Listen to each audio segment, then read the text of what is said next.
Perhaps you only have a small yard or a patio that is available for growing food. How much food and medicine can be grown in that space? Everyone has a story, and every story counts. That's not a question that I can easily answer for you in this video, but what I can do is bring on Heidi from Rain Country, her channel over there.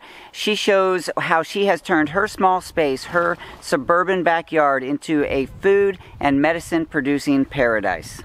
Hello, Blake. Thanks so much for asking me to be a part of this Monday meetup and to be able to be a part of this with your viewers. So hi everyone, and what I want to talk about is making the most of a small space. Now, we got started in this about 5-6 years ago, and we are on only about 1/3 of an acre, and most of that is taken up with our house, my old dance studio, martial arts studio, Patrick's shop, and a few other outbuildings. And so we're trying to grow as much food and medicine as we can in this little area. And a lot of where we started was right here on my deck with pots. And so I want to show you a little bit what I got going on. So we have blueberries. This is just 3 blueberries and an apple tree growing in big pots. They've been growing in these pots for about 5 years, and they give us quite a few blueberries. Down here we have some herbs. Up here and all around the deck I have grapes growing, and you can see a really nice cluster right in there coming along. And then over on this side you can see the grapes continuing along there, and some more blueberries. And right, what you see here is my main garden area. I call it my main garden area because it's my biggest garden area. At one time we had a pool here and a trampoline, and finally we just got rid of that stuff and decided it was time to go hardcore into gardening.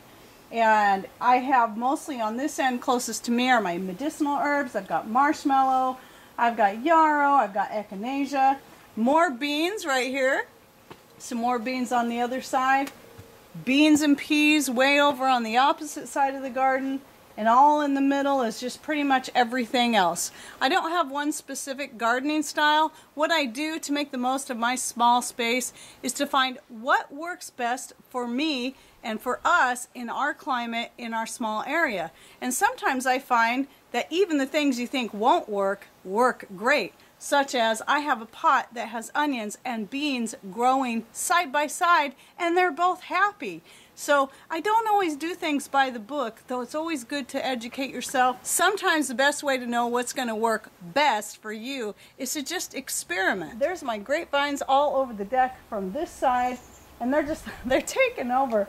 And then back out here to the main garden area, you can see some more of my medicinal herbs like my catnip, my calendula, the borage. That's food for the bees and for us. I've got lettuces of all varieties, zucchini, and even some corn trying to grow. We're still trying to figure out the corn, what's going to work best for here. Okay, and then on this side, this is a new addition, and that is our chickens. And no, they haven't started laying yet. They're still pretty young. Probably got about 2 more months to go. But this is very exciting because it's our next step into self-sufficiency and making the most of our small space. So, and Mr. Rain built us this nice yard here and the chicken coop under the playhouse that our now grown children used to play in, and hopefully someday will be for our grandkids, so we keep that just in case we stay here for a long period of time.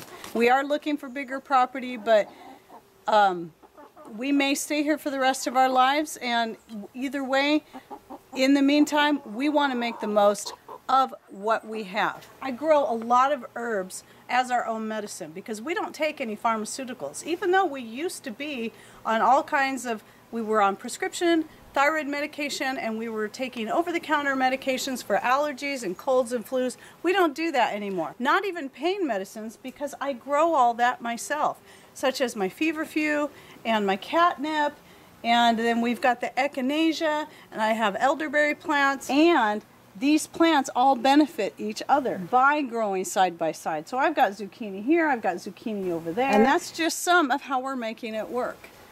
All right, this is not the only other garden area I have, but I wanted to show it to you real quick. This was the area I started several years ago, mostly just to be a medicinal herb garden. And I've let my medicinal herbs spread out into other areas. But here, next to our apple tree and right up next to the house, I have herbs galore. I've got, you know, my pain remedy here, which is the feverfew. I've got my nasturtiums, which have natural antibiotic properties in the leaves. And then all the way down the line, you can see my elderberries, more lavender, more woolly lamb's ear, more marshmallow, peppermint, oregano, sage, catnip, you name it. So this is just a brief rundown of what we're doing here and trying to make the most of our space. There's so much more, and if you decide to go check out my channel, you'll see more videos on my other garden areas and other experimental areas, and what I plan to do next year to expand even farther to make the most of our small space. So I want to say, Blake, thank you so much again for allowing me to be a part of this. It's been really fun and I so much appreciate it. And thanks to all your viewers for taking the time to just watch me ramble on about something I'm very, very passionate about. Thank you so much.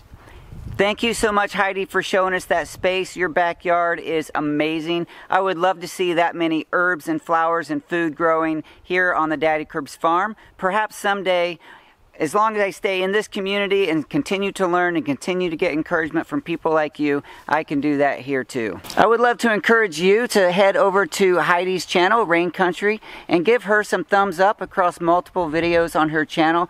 Let her know that Daddykirbs sent you and that you appreciate her spending that time here on the Daddykirbs channel. If this is your first time on the Daddykirbs channel, go ahead and hit subscribe so that you can be updated when I upload new content, and give me a thumbs up. That lets YouTube know that you appreciate what's going on here on the Daddykirbs Farm. Thank you so much for joining me in this episode of Monday Meetups here on the Daddykirbs Farm. I'll talk to you soon.